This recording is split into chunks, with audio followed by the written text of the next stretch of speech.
Profound political disunity. This was a key feature of the Roman Empire in its final slide to collapse. The shared values and consensus which had held the empire's core together dissolved, leaving petty fiefdoms to war among themselves for what power and swag remained. Today we have several types of political disunity.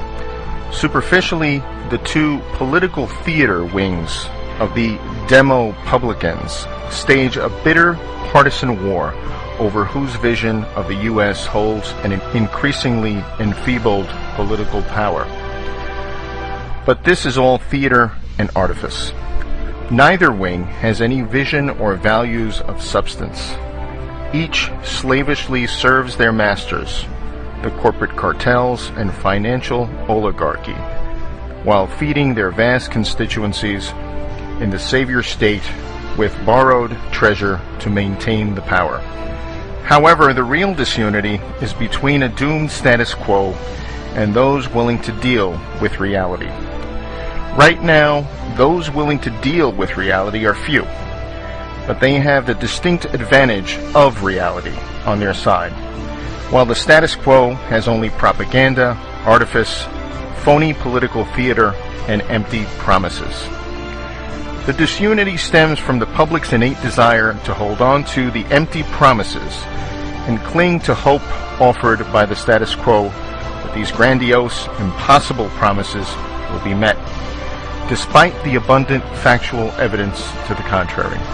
Every attempt to lead the public towards the realization that the present is unsustainable is crushed by a frantic assault by the cartels and players who will lose power and profits when the status quo crumbles.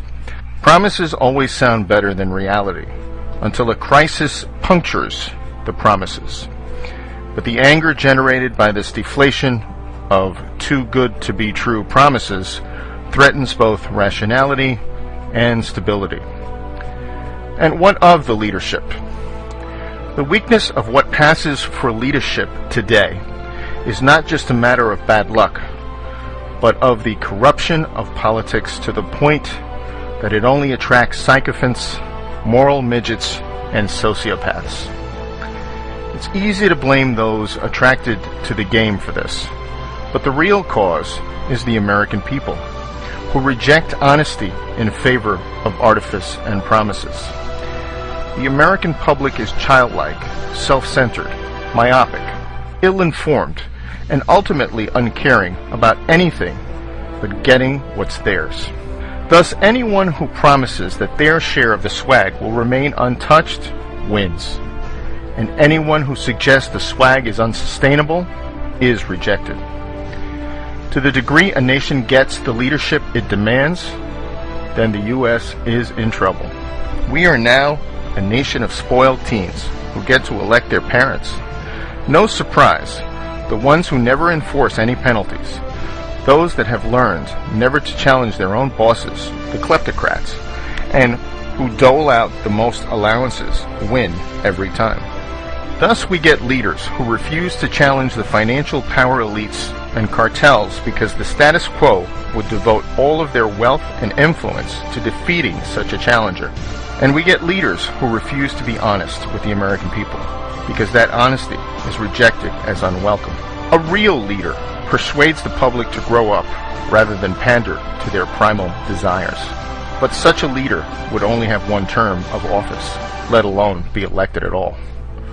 A funny thing happens when a nation allows itself to be ruled by kleptocrats. Such rule is intrinsically destabilizing, as there is no longer any center to bind the nation together. The public sees the value system at the top as I, me, and mine. Greed fed by complicity and corruption, and they follow suit by pursuing whatever petty frauds and corruptions are within reach. Tax avoidance, cheating on entrance exams, gaming disability, lying on mortgage and job applications, and so on. Meanwhile, the diverting of national income into a few power centers is also destabilizing.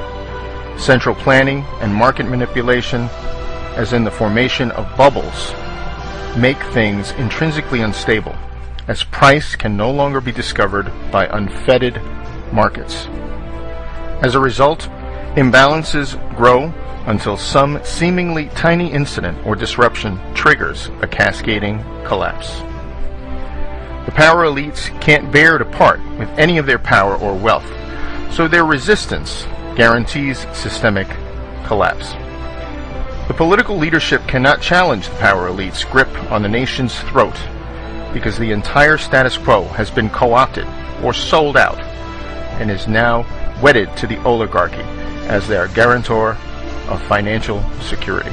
What this leads to is a status quo committed to a sinking ship. The very imbalances created by a financial elite and the enabling central planning doom the system. But since everyone within the status quo depends on it for their own slice of wealth and power, then no one dares speak up in favor of reality. Complicity is the order of the day, but complicity can't stop the ship from sinking. Although it is unpopular to say so, some aspects of our morality in the U.S. have been corrupted as well by a societal desire for wealth and a focus on acquiring it above all things, and by a desire for political power masquerading as morality. Complicity and dependence erode the soul. Political and financial fixes alone can't fix the rot. In a fundamentally corrupt, complicit society, rules and laws are routinely evaded, bypassed, undermined, or simply ignored. Making more rules fixes nothing if the rules are merely for show or only for the bottom 99% of us. The status quo and the public both refuse to deal with the reality and instead cling to the Titanic, demanding magical solutions that will keep the doomed ship from sinking. There is no such magic, of course, and so the ship will go down, and disorder will reign. It might take the shape of a financial crisis, such as devaluation or hyperinflation, or it might take a political crisis, such as a quiet coup by elites or an outbreak of resistance to the heavy-handed central state. At the outer boundaries of such disorder, then the nation could split apart or into permutations of civil war. The salient feature of instability is its unpredictability. The longer the nation waits to deal with unwelcome realities, the greater the eventual destabilization. What happens as a result of that inevitable destabilization will ultimately be up to us.